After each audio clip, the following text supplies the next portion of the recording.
mundo é feito com ideias malucas e a Nike nasceu como uma das grandes. Hoje trago-vos então a história e grandes lições que eu tirei de um dos meus livros favoritos. Esse livro é Correr para Vencer, escrito por Phil Knight, que é o fundador da Nike. Vamos ver todo o processo da criação da empresa, vamos ver os vários altos e os variadíssimos baixos que eles tiveram, porque eles tiveram para ir à falência variedíssimas vezes. Para além do dinheiro, tinham imensos problemas de qualidade, imensos problemas de relações, foi tudo tenebroso, até que hoje se tornaram a maior marca de calçado do mundo. Portanto, vamos lá aprender aqui umas lições com o fundador da Nike. Então, olá, o meu nome é Gabriel Ferreira, seja novo por aqui, basicamente estudo formas de fazer dinheiro online, principalmente através dos investimentos, e estamos aqui no meu canal a perseguir o objetivo de chegar do 0 ao milhão enquanto eu vos ensino pelo caminho. Se vocês viram os outros vídeos do género que eu fiz, vocês sabem que eu pego no livro, num livro que já tenha lido, pego nos pontos mais importantes que para mim existiram e depois ponho-os em vídeo para vocês também conseguirem aprender um pouco das informações e dos conteúdos passados nos próprios livros. A diferença neste vídeo é que vai ser um vídeo mais em formato de história do que propriamente por pontos, e por isso eu espero que gostem, tal como eu gostei de ler este livro, um dos meus livros favoritos. Portanto, vamos ao primeiro capítulo, que eu acho que vocês vão adorar, que se chama Não Pares. O capítulo do livro não tem este nome, mas eu dividi este vídeo em 3 capítulos do meu vídeo. Podiam ser pontos-chave, pontos só, mas pronto, eu chamei capítulos. Portanto, estamos em 1962. O Phil Knight, com 24 anos, acaba o seu mestrado na Faculdade de Oregon e está de regresso a casa depois dos estudos, porque ele tirou os estudos fora de casa, e está com aquela sensação de "Ei, eu voltei para a casa dos pais". E para além disso, estava com uma vontade enorme de fazer algo que gostasse, de encontrar uma vocação que fizesse sentido para ele, e acima de tudo, ele queria deixar uma marca no mundo. Era um dos seus grandes planos de vida, deixar então essa marca. O problema aqui é que ele não sabia qual é que era, não fazia ideia. Então, numa das suas corridas matinais, ele basicamente teve a sua epifania de o que ele ama na verdade é desporto. Ele sempre adorou correr, ele era atleta lá na equipa de atletismo de Oregon, só que ele não era suficientemente bom para fazer daquilo vida. Ele era bacana, tinha umas qualificações, mas não era, assim, excepcional ao ponto de fazer daquilo vida. Então ele pensou, e se houvesse uma maneira de sentir o que os atletas sentem sem praticar desporto? Ou de fazer desporto a tempo inteiro e não ter que trabalhar? Ou fazer um trabalho que goste tanto que, essencialmente, se torne um desporto para ele? Esta parte está muito bem escrita, ele escreve mesmo muito bem, ele descreve as suas corridas, o desporto e isso de uma maneira mágica,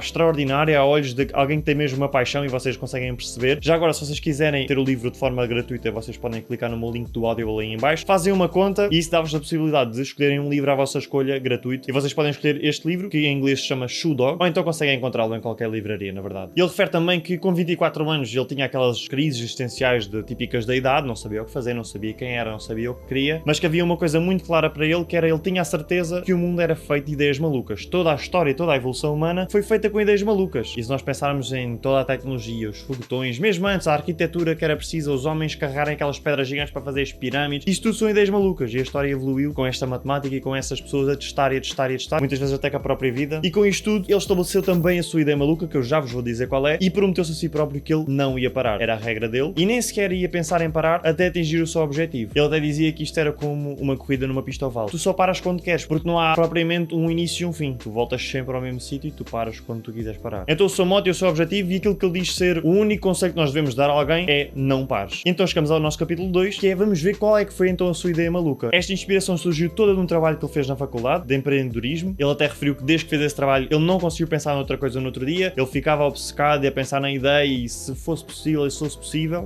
Não sei se é óbvio ou não, mas o trabalho foi sobre ténis, ou sapatilhas, como queiram chamar. Pronto, eu chamo ténis, mas é indiferente. Então o ponto que ele queria comprovar com o seu trabalho era que os japoneses estavam prontos para entrar no mercado dos ténis, tal como tiveram nas câmaras, em que entraram no mercado e destronaram os alemães. Neste momento a maior marca do mundo seria então ainda a Adidas, e ele então achava que conseguia tornar este seu trabalho de empreendedorismo numa realidade no mundo. Então qual é que foi a sua ideia maluca? Então ele tinha que arranjar dinheiro para viajar para o Japão. Vendeu o seu carro, usou todas as suas poupanças, tinha que pedir ao seu pai dinheiro emprestado, que seria quase impossível porque o seu pai tinha um trabalho de prestígio, e ter ideias malucas não era propriamente fixe na altura. Acrescentando ainda, na altura não era normal andar de avião como nós andamos. Aliás, ele refere que 90% dos americanos nunca tinha nada de avião, já para não falar da guerra que não tinha acontecido assim há tanto tempo, entre os Estados Unidos e o Japão. Mas pronto, tudo bem até aqui. Para além disto, ele tinha que, no Japão, encontrar uma empresa de ténis de corrida, sendo que a corrida na altura não era considerado bem um desporto, era mais um exercício de malucos, sendo que ele ia propor-lhes exatamente o seu trabalho da faculdade, sem dizer que era um trabalho da faculdade, e iam dizer-lhes para confiar num jovem de 24 anos para vender os seus ténis na América, sítio onde eles, à partida, não confiavam muito. Se isto tudo aconteceu, aconteceu. O pai acabou por lhe dar dinheiro, e ele acabou por viajar ao Japão, até que no Japão ele encontrou uma loja que gostou bastante, chamada Onitsuka Tiger, que se vocês pesquisarem, hoje são os ASICS, e ele lá marca a reunião com os executivos, eles aceitam a reunião. Durante a reunião eles perguntam qual é que era a empresa dele. Ora, ele não tinha empresa nenhuma, ele inventou no momento Blue Ribbon, que significa laço azul, porque ele lembrou-se do quarto dele quando era mais pequenino, que tinha montes de lacinhos azuis pelos vistos, e ele lá faz a sua apresentação do trabalho da faculdade, e como é que eles podem destornar a Adidas, e a verdade é que eles aceitam. E então o Phil Knight fez a sua primeira encomenda de $50 para comprar estes ténis que na altura eram os Tiger, sendo que ele seria o representante exclusivo da Onitsuka Tiger na América. E esta viagem ao Japão leva-nos então aqui ao capítulo 3, que é a Blue Ribbon. Já na América, com os seus ténis na mão, ele enviou então uns pares para o seu antigo treinador de atletismo experimentar. Ele chama-se Bill Bowerman e era o treinador de atletismo mais conhecido da América, treinava atletas olímpicos e tudo mais. E como ele estava sempre a experimentar novos ténis para melhorar a performance, ele achou que ele era a pessoa ideal para dar a opinião. Se ele deu a opinião, deu. Só que ele não só gostou, como quis também fazer uma parceria com ele, em que o Phil ficava com 51% da Blue Ribbon e ele ficava com 49% e eram ambos sócios da Blue Ribbon. O Phil então ia vender um dos Tiger nas competições de atletismo, nas convenções, ali em pequenas reuniões, em pequenos nichos. Se vocês viram o meu vídeo onde eu expliquei o livro de 0 a 1, vocês sabem a importância de começar no nicho, está lá tudo explicadinho. Deixei o vídeo nos cartões. A Blue Ribbon em si dava um vídeo inteiro só para eles. Só para eles, muitos altos e baixos, muita porcaria, muitas coisas boas também, mas para entendermos como é que nós chegamos à Nike, eu vou-vos fazer aqui um pequeno resumo da Blue Ribbon, com alguns pontos positivos e alguns pontos negativos, e vamos entrar depois já na nossa Nike. Portanto, pontos positivos da Blue Ribbon. Durante 5 ou 6 anos, eles duplicaram todos os anos as suas vendas, o que mostrava então a qualidade de crescimento da Blue Ribbon. Abriram vários pontos de venda nos Estados Unidos, o que fizeram espalhar o seu nome pelos vários estados. Outro ponto, 70% das vendas da Onitsuka a nível mundial eram feitas na América, o que demonstrava que este mercado estava vivo aqui. O Bill Bowerman, que foi um sócio impecável do Phil Knight, sempre que eles recebiam uma nova remessa de ténis, ele abria sempre algumas caixas para estudar como é que os ténis eram feitos, como é que eles podiam melhorar, até que um dia conseguiu criar um protótipo de uns ténis superiores àqueles que eles estavam a receber, o dos Tiger, e passado de muitas tentativas e de muitas cartas não respondidas, eles lá criaram então este modelo para a Onitsuka, que foi um dos seus best-sellers, que era os Aztec da Cortez. Eles antes até eram só Aztec, só que depois foram processados pela Adidas pelo nome parecido, mas por outro lado esta Blue Ribbon teve muitos pontos baixos. Vocês já vão entender. A Onitsuka primeiro estava sempre a quebrar a exclusividade, porque eles não faziam propriamente um contrato, então ele estava sempre a quebrar,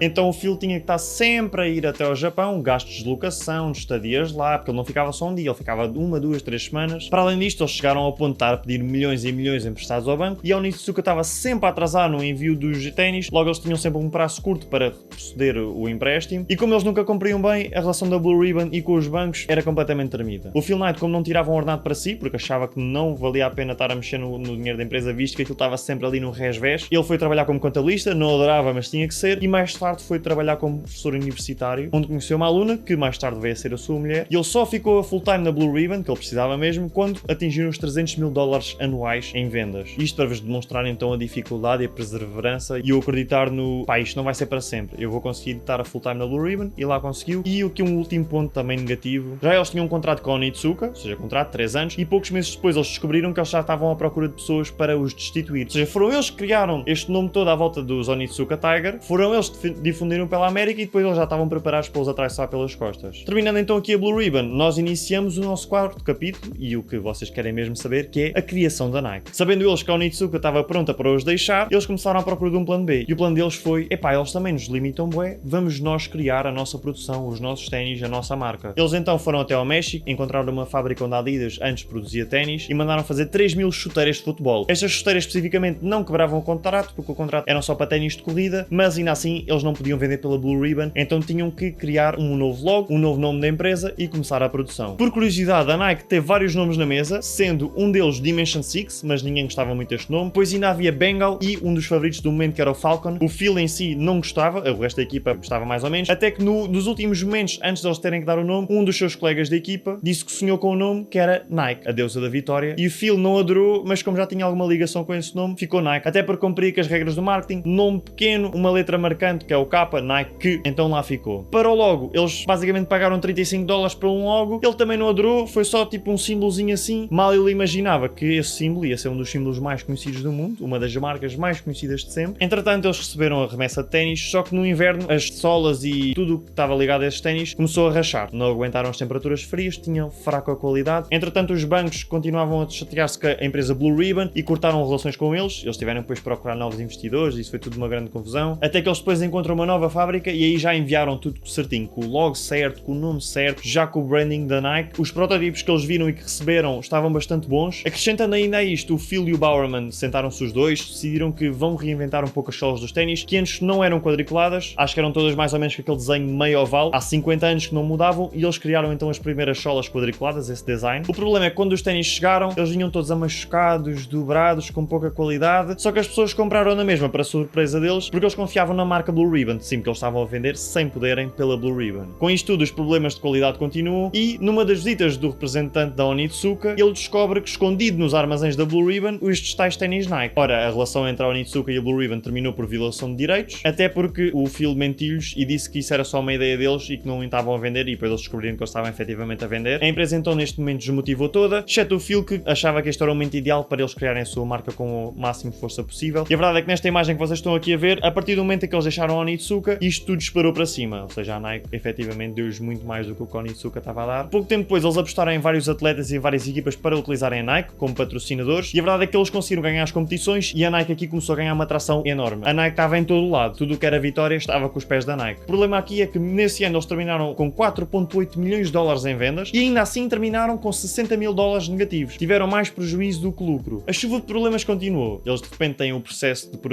violação de direitos contratuais com a Onitsuka, que sem eles saberem vinha a ser mais tarde uma bênção, porque eles ganharam o processo, porque eles conseguiram comprovar que a Onitsuka estava à procura de outros representantes para quando acabasse o contrato. Eles não podiam estar a fazer nada disso no decorrer do contrato, portanto eles conseguiram ganhar 400 mil dólares nesse processo. As vendas continuam a subir, milhões e milhões e milhões por ano. Novas fábricas começam a fabricar ténis Nike, novas inovações. As finanças, embora não se perceba bem porquê, continuavam mega estáveis, havia sempre mais procura do que oferta. Os pagamentos nunca conseguiam ser feitos a tempo, o que causava aqui um prejuízo. E de repente cai uma bomba à Nike, uma multa de 25 milhões de dólares a pagar, por processos chatos de explicar aqui, mas tinham a ver com produtos parecidos e com coisinhas e com percentagens de nível de materiais e uma cena chata. Isto para dizer que eles entravam na bancarrota se pagassem esta multa. Não havia como pagar. E este processo acho que ainda durou uns aninhos. Ainda assim, no capítulo 1 nós aprendemos o modo que é o não pares, e a Nike, mesmo com a possibilidade de entrar em bancarrota com esta multa, não parou. Novos escritórios, novas lojas, milhares e milhares de trabalhadores novos, campanhas publicitárias conhecidas por toda a América, atletas profissionais continuavam a escolher a Nike, até que, anos mais tarde, conseguem baixar esta multa de 25 milhões de dólares para 9 milhões. Aqui já conseguiam fazer o pagamento e não havia forma deles conseguirem sustentar a empresa se não se tornasse uma empresa pública. Ou seja, permitir investidores, tal como nós, retalhistas, investir na empresa. O Phil Knight, ou seja, o fundador, não queria tornar a empresa pública porque tinha medo de perder o controle. E, uma curiosidade, na mesma semana em que eles iam se tornar públicos, uma empresa chamada Apple também ia se tornar pública. E pronto, o momento acontece, eles tornam-se uma empresa pública. Nesse momento, o Phil Knight passa a valer 178 milhões de dólares, fica um multimilionário, claramente. E a verdade é que a Nike, até os dias de hoje, continua a ser a maior marca de calçado. Vocês sabem que eu adoro Adidas, pelo menos nos vídeos eu uso muitas vezes Adidas. Não por não gostar da Nike, mas eu gosto especialmente da Adidas. Mas a Nike é sem dúvida a maior marca de calçado do mundo. O Phil Knight, ao longo dos anos, teve várias perdas, incluindo a do seu filho, mas ele é muito adorado por ter acreditado em vários atletas, como o Michael Jordan, o LeBron James, o Tiger Woods. Isto para ele concluir que ele escreveu este vídeo para mostrar a novos empreendedores e a jovens empreendedores, ou a velhos empreendedores, o que seja, que a empresa, por maior que seja, ela pode passar por muitos problemas. O importante é não parar, continuar com as ideias malucas, não desistir e depois no final vencer, que é o objetivo da Nike. Ele sempre disse que o objetivo da Nike é vencer. Aliás, uma vez ele teve que convencer um investidor a investir na Nike e ele perguntou: mas que símbolo é esse da Nike? Ele no momento inventou: o símbolo que estás a ver é o símbolo de tu a seres ultrapassado.